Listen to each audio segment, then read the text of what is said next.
మీ అమ్మని ఈ 4 మాటలు ఎప్పుడు అనకండి. మీ లైఫ్ లో ఇప్పటికీ మీతో పాటు మీ అమ్ముంటే మీరు ఈ ప్రపంచంలోనే చాలా లక్కీ పర్సన్. కానీ ఏ పరిస్థితిలో అయినా ఈ 4 మాటలు ఆమెనంటే మాత్రం మీకన్నా పాపాత్ములు ఈ లోకంలో ఎవ్వరూ ఉండరు. నంబర్ 1, నువ్వు నా కోసం ఏం చేశావు. ఈ మాట మీ అమ్మ గుండె పగిలేలా చేస్తుంది. డెలివరీ టైంలో ఏదైనా జరగరాంది జరిగితే తన ప్రాణం పోవచ్చు అని తెలిసి కూడా మీకు జన్మనిచ్చిన ఆమెని ఇలా అనడం ఎంతవరకు కరెక్ట్. నంబర్ 2, అసలు నీకేం రాదు.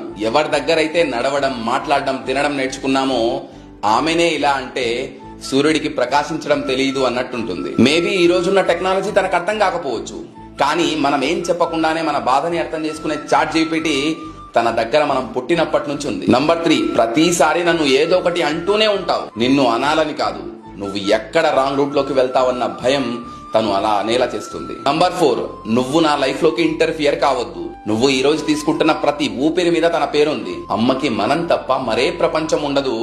అలాంటి అమ్మని ఇలా అనొచ్చా? అమ్మ మీ దగ్గర నుండి దూరమైన రోజు మీకు అర్థమవుతుంది ఈ ప్రపంచంలో ఏది ఆశించకుండా నిస్వార్థంగా ప్రేమించే ఒకే ఒక పర్సన్ అమ్మ మాత్రమే అని. అమ్మను ప్రేమించే ప్రతి ఒక్కరు ఈ వీడియోని లైక్ చేయండి. అమ్మ పేరుని కమెంట్ చేసి ఈ వీడియోని ప్రతి ఒక్కరికి షేర్ చేయండి.